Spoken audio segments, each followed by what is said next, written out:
Hello, Internet!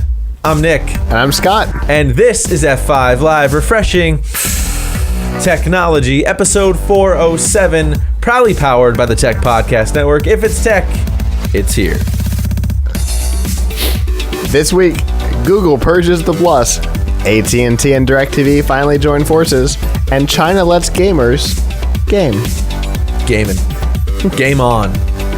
All of that, of course, you can find on our show, F5 Live, Refreshing Technology, over on f5live.tv. When you're watching this, you're probably on Facebook or YouTube going, what's this short little thing that we got going on? Well, it's a tease, because like I've said before, everyone needs a bit of a tease. This is a recap of the things we talked about on our show, and we're hoping that with this short synopsis, this cliff notes, if you will, of our amazing charisma and the interesting things we talk about, that you'll join us over on the audio or video version of this show on our website, iTunes, Stitcher, our app, wherever you might get it. You can download it, subscribe, and we hope that you'll do that. It is available for free basically anywhere you want to be. And if you use something and it's not there, message us. Let us know. We will figure it out for you. This guy over here is really good at the coding computer things. He can make it appear literally anywhere. Yeah. If you have like a weird app or a weird RSS reader that it's not compatible with, no problem. Let me know. We'll figure it out. We can make it just for you. And we will actually do that. We've done that for somebody that said they wanted it for one particular person on one platform. We made it happen. It's there now. So we want to do that for you. If you like this, please tell your friends. If you didn't, please tell your friends, because they might like it. And we can talk about all these types of things. A lot of technology news has been swirling around this week. A lot of things, obviously, regarding Windows 10. But before we get into Windows 10, BlackBerry in the news again. Yeah. This time in a good way. For a good thing. Yeah, a turnaround plan for the company. And what's interesting there is we're finally seeing the pivot that we've been waiting for from them for 2 years now. Yeah, we knew it was coming, or at least we had hoped it was coming, because anything short would have been crazy. So what are we seeing? We're seeing security software, which is not new for enterprise users, but new for consumer-facing people. It's certainly new for being the public face of the company. Yeah, for sure. The thing that people generally associated BlackBerry with was the handsets, though once you had them, the reason that you had them mostly was because of the security, the fact that even email could be totally encrypted, which is so crazy, which gave CEOs of the big companies the ability to send messages within the company without any concern, or to other BlackBerry users without any concern about that information being hijacked. And so they're taking that expertise. The thing that it opened up was a single funnel that caused some shutdown problems a couple of times. It was a single point of failure. However, what it gave was the ability for communications to truly be protected, which was wonderful. So they're taking their expertise from those days and bringing it to other platforms, most notably a partnership with Google that will bring some much needed security capabilities to Android. CEO John Chen of the company said that the turnaround plan is now 12 to 18 months out, with a $500 million software target revenue. That's a big deal for them. For the year. Yeah, for the year. And I think if they do stay on course and people do adopt, it can happen. He's confident in it. He's confident. Here we are at the end of July. I don't exactly know what their fiscal year is. The fact that we're having this conversation probably suggests that they're halfway through their fiscal year, give or take. And he says he's confident on hitting that goal. I hope he can hit the goal. I want to see BlackBerry stay around. More competition is a good thing.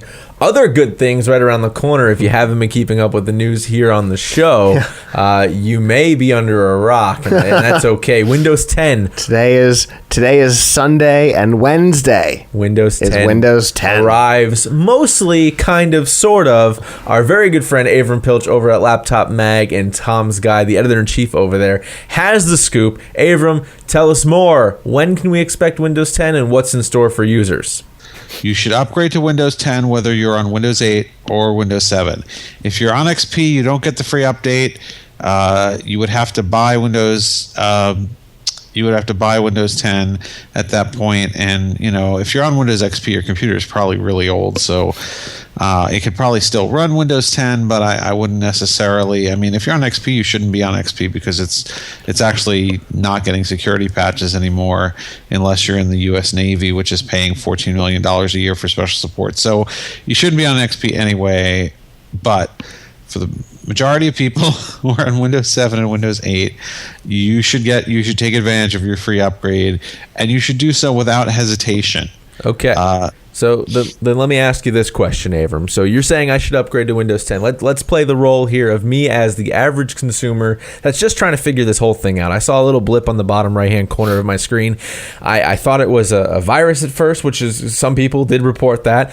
We've now quelled that. We've seen the things for Windows 10. You say I should upgrade. In the easiest way possible, give me the 3 main reasons why I should upgrade to Windows 10.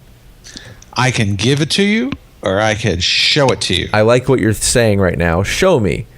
I will show you. So, of course, big deal with Windows 10. Right around the corner. Most people are going to get it if they reserved it already. Right. Insiders are going to get it. New people are going to have to wait a bit, but that's going to be to stagger out the launch. And we talked about that on our show before. Absolutely. It makes sense to not overload and crash the server and let everyone because the last thing you want is for Windows Update to go down like it did with the store went down for Windows 8.1. Right. When it came out, it was a disaster. In fact, Avram contacted me to get a product key for 8.1 and an ISO so that they could do their review because Windows Update was down and they couldn't get it. They couldn't get it, exactly. So that's what Microsoft is trying to avoid here, but it's definitely something to check out.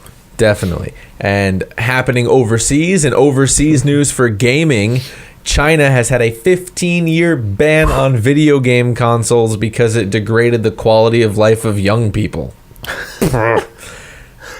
Now, craziest thing I've ever heard. Now, to be fair, 15 years ago, when the ban went in place, was during the Crazy Jack times. This is true. There were a lot of... And Hillary Clinton is a huge anti-gaming She wants to ban person. Sesame Street. She's crazy. She is very anti-video gaming, and people like her and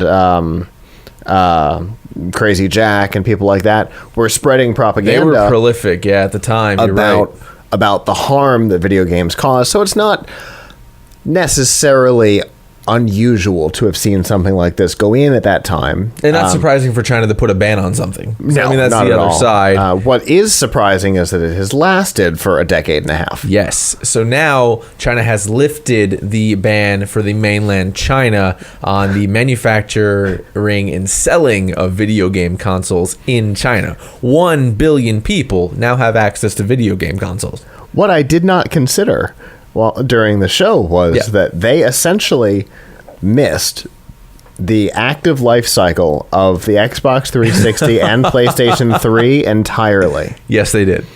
Because we're in the passive end of life section of both of their life cycles at this point. Didn't realize that. Somebody recently said, some big publisher recently said that they're done with the Xbox 360. They won't be publishing any more to it. Right. So Activision. So we are officially in the end of life phase of the PS3 and the Xbox 360. So China officially skipped over that. Missed the entire last generation of consoles. Users missed out on a lot of stuff. The good news here is that anybody can get involved now in China to make a console. We interviewed companies out at CES in Vegas this year that were making consoles because they knew this was coming. Or they had a feeling this was coming. But there was no way China was going to be able to ignore this much longer. Not with the black market that was going around and people were buying the games under false names and as businesses and opening up businesses in other countries just to get games. It was crazy. Why not just, put a kibosh on all of that and then offer the games? Still can't buy video games that have drug use, obscenity, vulgar language, or things that degrade China's ethics. No surprise there. No GTA 5, no Halo, no Call of Duty, no democracy. No democracy. It is what it is. In other odd content Yeah, stuff. you could say that. We've got Google. Google's the odd content. No, wait, you're saying things. Well, yeah. For those of you who aren't Google employees and have never used Google Plus, Google, You're the majority. Wait. You are. Congratulations. You are not unusual. Google has been stripping Google Plus down to the bare metal, like a car abandoned Not in in a good Mexico. way, yeah. Yeah. I mean, it's been fascinating to watch. They took Hangouts out. They took photos out. They've been working on taking local back out, and this week we'll see the end of it officially. Any Google Plus local pages that were created by Google for companies who had listings on Google Maps that have not been claimed will end at the end of Friday. Google's not very social. No. They've never had success with that. They are the overlord of the internet. Yeah. But they are not social. You don't go to them and say, hey, buddy, old pal. You say, please, sir, can I have some more? And that's kind of why this hasn't really taken off. It was too cumbersome, not innovative enough. They kind of rested on their laurels of success that they would have later. They tried to build it into things to force people to use it, which is never... That's not how the internet works. Well, even outside of the internet, that's never the success route. I mean, look at all the backlash from Windows 8 because of things like that. Yeah. It pushes things. It doesn't work. And Google's being sued for antitrust all over the world because of nonsense like this. Right. So, officially at the end of the week, basically the only things that will be left are the news feed and Google Plus groups, which aren't very good. So they're not. No loss here with the likely end of Google Plus because nobody but Google employees really used it. And we talk in the show a lot more about why nobody used it. Indeed. Something somebody and almost everybody can use, though, is the new conglomerate that is AT&T and DirecTV. We're really excited about this merger. It's because congratulations to AT&T on finally closing a merger. It was awesome. And it's not Comcast. So, I mean, that's always a good thing. That's always a good thing. We're super excited about this. In fact, they are now larger than Comcast. Indeed. And that's why. Their paid television subscription business is officially larger than Comcast. They are the largest in the United States with this $49.5 billion. That's a big check. That's a big check. 48.5. 49 rounded. 48.5. $50 billion. Yeah. Are we really going to be off by $1 billion and really worry about it at that point? At that point, it's not really fairly insignificant. This is good news for literally everybody listening to this show. Yeah. Because it opens up the door for a potential for more competition in your area, right, which can only lead to better pricing for you. Exactly. It's good things. It is.